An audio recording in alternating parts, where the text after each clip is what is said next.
According to the Drug Enforcement Administration, fentanyl is the nation's greatest and most urgent drug threat. A group of Michigan fathers who've lost children to fentanyl overdoses are on a mission to save lives through education. These dads visited a Muskegon County school yesterday, and 13 on your side's Jeremiah Brown joins us now with that story. Jeremiah. Of course, Julia and Josh, it was a moving assembly. Fentanyl fathers were at Holton High School to speak to both middle school and high school students to empower them to make the right decision if they are faced with taking non-prescribed and illegally made drugs.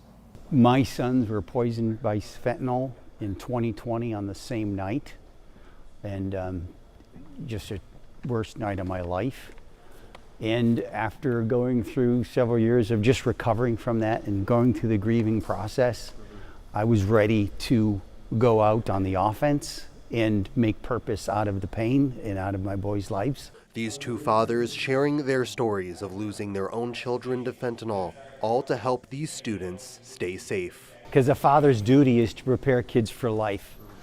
And with Fentanyl Fathers, their mission is to get this message out to every high school across the United States. Combined with a film and presentation teaching about the dangers of fentanyl and illicit drugs and the impacts it has had on countless families. We show them how to use naloxone to recognize and respond to an overdose.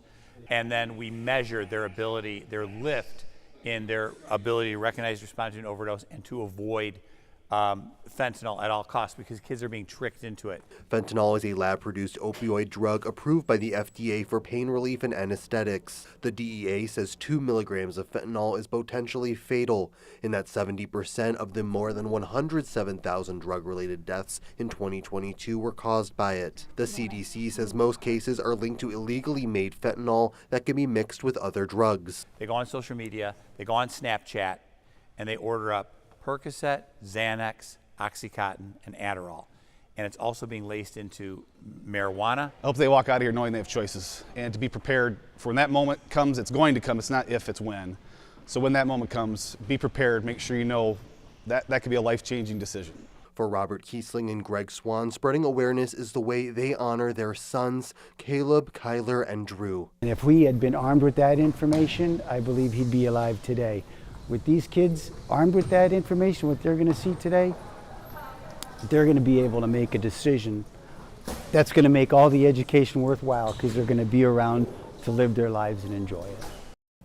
In this story online, you can learn more about Fentanyl Fathers and their mission, along with links to learn more about fentanyl and how to stay safe. In the newsroom, Jeremiah Brown, 13 on your side.